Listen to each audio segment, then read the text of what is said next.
Good day, everybody, and welcome to another edition of the Military and Foreign Affairs Network. I am your host, the voice of reason. Welcome to day 94 of the ongoing coverage of the Russian-Ukrainian war. Well, we're going to jump right in today, and we're going to, obviously, we're using a bit of a different map that tends to show Russian force dispositions. Obviously, this site or this map tends to lead pro-Ukrainian, so you are going to detect some pro-Ukrainian bias within the context of some of the mapping, obviously. One of the more humorous things that you will see within the context of this map is that the map identifies some units as Panzer regiments, meaning a German word for tank. So just keep that in mind, and it's not done with intent, but anyway, it's the map that I am using today. I think this gives a pretty good representation of what things are looking like for the most part. Obviously, there are ongoing operations continuing, so things could look a little different than actuality. But the unit dispositions, I think, are represented fairly accurately. While not 100%, probably not even 90%, but still gives you a pretty good idea of where some of these major Russian force deployments are taking place. So first and foremost, we have seen Russian forces seize control of Liman. That area was taken as of yesterday, in all probability the day before. Now, as we had talked before, that these main river features right now are going to cause the Russians some significant issues in terms of continuing on towards Sloviansk. And obviously, we talked about that before. And if we look at some of the leading Russian units that are operating near Liman, you have the 239th Guards Tank Regiment. Now, obviously, that is a subunit of a larger divisional formation. You also have the 201st Motorized Rifle Division. I don't know how accurate that is, and again, not completely accurate in terms of the naming of some of these divisions. But you do have some units here, such as the up north towards Izum. You can clearly see the massing taking place of Russian combat power in this area. We suspect that we should start to see some sort of major maneuvering from Russian forces in this area, given the unit tasking that are being deployed in this area. So 1st Guard Motorized Rifle Regiment, and you have the 1st Guards Tank Regiment. Obviously, these units are actually subunits of the 1st Guards Tank Army. And again, you can see it. He named it Panzer Army for whatever reason. And then you have the 2nd Guards Motorized Rifle Division, and then the 4th Guards Tank Division is also deployed and operating in this area. And just due to the east of Izum, you have a hodgepodge of other units as well, including forces of the Novorossiya, the separatist forces that continue to operate alongside of Russian forces, and quite frankly, given what's happening on the ground, you can probably go ahead and say that those forces of the separatist forces have probably been, for all intents and purposes, been integrated into the Russian armed forces. In all probability, active duty Russian officers and NCOs are present on the ground and are leading a lot of these Russians. And given the some of the casualties that have been taken and some of the disruption of individual units, it's more likely that these units have been integrated into the actual Russian command. And as we had talked about before, and Popasna, the Russian operation continues. If we scroll in here, you can really kind of see the main arterial supply routes via roadway that the Ukrainians are using to continue to supply areas like Severodonetsk and Lysychansk. Well, really Lysychansk, because Severodonetsk, from the information that we have, has been cut off in terms of Ukrainian ability to cross over with some of these these bridges over the Donetsk River. Now, that is not to say that the Ukrainians can't use small boats and what have you to transport various supplies over to the eastern bank of the area in Severodonetsk. But the primary Russian units, as we've talked about before, that are operating near Popasna are the 336 Separate Guards Naval Infantry Brigade, the 40th Separate Naval Infantry Brigade, so a very heavy contingent of Russian naval infantry. And prior to the conflict starting, the Russian naval infantry forces have always been seen right up there with the Russian VDV, or the airborne forces, in terms of training and capability. Also backing those forces up is the 57th Separate Motorized Rifle Brigade and a host of LPR and NPR units, the Novorossiya separatist forces, that also continue to back up and are directly integrated into these Russian forces as they continue offensive operations in what is quickly becoming the Severodonetsk Lysychansk pocket. And given where the front lines are, it's probably, I don't want to say probably, it is in all likelihood very difficult for the Ukrainians to continue to supply its forces in this area, while the Russians do not occupy a lot of these areas in between the pocket here in Popasna and then further up here towards Yampil. The Russians nevertheless can utilize artillery and multiple launch rocket systems to accurately target any sort of possible supply movement into these areas, and that's what's making it very, very difficult on Ukrainian forces in this area. Further to the south, I wanted to have a look at some of the force dispositions that were taking place. And as I had suspected, I think at some point we may see a Russian offensive operation in the direction of Zaporizhzhia in this locale. And if we look at Russian forces that are deployed, some of these forces have since been moved from the area of operations near Mariupol towards Zaporizhzhia, include, but are not limited to, the 429th Tank Regiment. Obviously, that is a force that is from another larger unit. The 19th Motorized Rifle Division, very large, regular Russian formation. 71st Motorized Rifle Regiment, again a subunit from another formation. 291st Guards Motorized Rifle Regiment, again a subunit. You also have the 42nd Motorized Rifle Division, another very large reinforced Russian division brought over from Russia proper.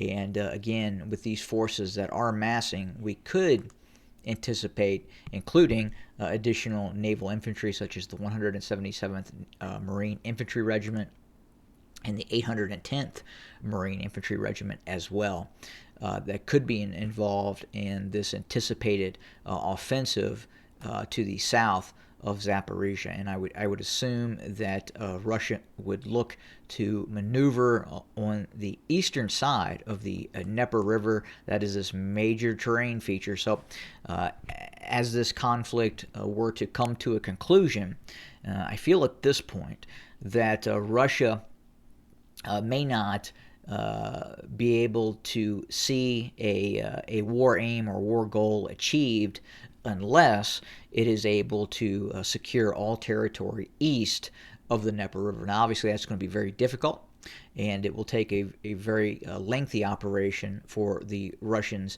to seize control of a lot of this territory, because obviously a lot of it has not yet been seized, and in fact, the Russians have pulled out of areas to the north and northeast of some of this territory it would like to occupy. Again, this gives the Russians, the Russian state, strategic depth. It also gives Russia a major terrain feature that it feels that it could properly defend as Western Ukraine, or Ukraine in whole is now gravitating more and more towards the North Atlantic Treaty Organization. And obviously, the reason we're seeing this conflict is because Russia sees NATO as an aggressive threat. So if we were to stop the war today, I would say right now, with the current area taken, and even hypothetically, if we say that Russia has seized Kramatorsk and some other areas, that this puts Russia probably in a worse predicament prior to when the conflict started. Obviously, at least the very, very minimum, I would say at this point, war goals for Russia would be the eventual seizure of Kharkov, and again pushing in west towards Kramatorsk. But again, even if the conflict were to stop at that point, that does not give Russia any major terrain features, i.e. mountains or major rivers, that could be used as some sort of a defensive obstacle for an aggressive entity attacking it from the west. And the most likely recourse for Russia in terms of obtaining that sort of major terrain feature is the Dnieper River, which is it runs from just south of Kherson up along this way. You just follow my cursor. Again, a very, very large river runs up through here. And again, in locations, this river is miles in length, in width, I'm sorry.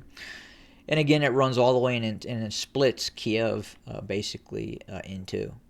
And then it runs all the way up through into Belarus. But that, I think, ideally is what the Russians would like, at minimum, to walk away with in terms of ending this war. At the same time, I also believe that going into this campaign, the Russians were really looking very closely at creating a land corridor, not just to Crimea, but to the Transnistria. And this is this area. These are mainly, again, a lot of Russian speakers that support Russia. They have broken off from Moldova, which is also, as we speak, leaning more towards the EU and the NATO alliance. And obviously, you have Romania, which is very close to Moldova in terms of relationship, which is also a NATO member in and of itself.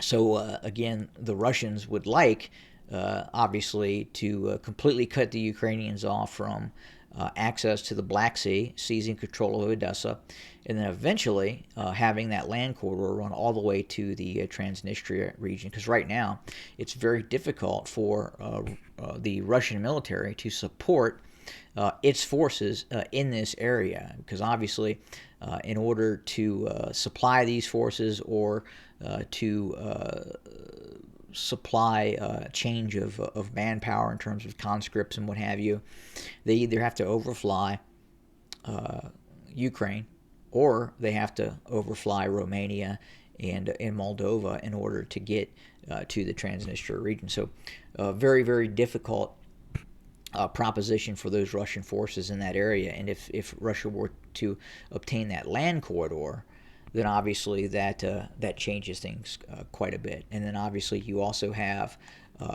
major river obstacles to the west that could be used as a defensive barrier against any kind of opposing force. And then obviously in the west, it would further, if we were to see the Russians completely take control of all of Ukraine, obviously you then have the Carpathian mountain range and then the Polish border. But I don't think at this point we're going to see the Russians seize control of all of Ukraine. I think right now, best case scenario for the Russians is if they were to take all territory east of the Dnieper River at this point. But again, very hard to say if we'll even get to that point, but I do believe that is a Russian war goal or war aim as we move forward, and especially as we see the massing of Russian forces for possible offensive operation kind of to the west of in a big westerly move west of Kramatorsk and other areas, again in the direction of Zaporizhzhia. But that has not started yet, and we probably won't see that sort of operation start until the Russians have fully encircled Lysychansk, Severodonetsk, and then destroyed those Ukrainian forces, which we believe right now are estimated to be within the context of Lysychansk and Severodonetsk, is about 7 to 10,000 Ukrainian personnel kind of in this pocket here. Now, that's not to say the Ukrainians could withdraw some forces, but the pocket is steadily closing on those forces, and that could end up being a fairly significant defeat for Ukrainian forces if that pocket were to completely close. And then we would look at a fairly large frontal operation in the direction towards Sloviansk and Kramatorsk from the east. Obviously, that bridgehead across the Donetsk River would have been established, and everything west of Lysychansk is fairly open terrain, large open fields. Obviously, there is some forests, but by and large, things get a bit easier for the Russians once they are able to fully establish a bridgehead over the Donetsk River and then proceed further west. Obviously, there are more terrain features further to the west, but not like we're seeing now in terms of the defensive preparations that have been made by the Ukrainian military in these areas. And then real quick, just to the north, we did see a fairly large Ukrainian counter operation against Russian forces. I would have to say that was moderately successful, although it has since stopped, and continued progress by Ukrainian forces toward the Russian border have now been halted and mitigated by Russian forces. And in fact, we've seen some more localized Russian counterattacks in this area as well. But I do believe that eventually Kharkov is a target eventually for Russian forces. Obviously, I do believe they would want to seize the second largest city in Ukraine, which is Kharkov. And a lot of Russian speakers obviously are located in that city as well. And it's an objective, I feel, at this point, that is of high priority for Russian forces.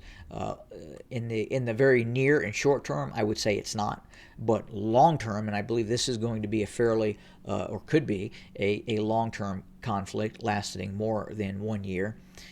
For Russian forces to continue to grind down Ukrainian forces and achieve some of those military goals and objectives that it wanted at the start of the conflict.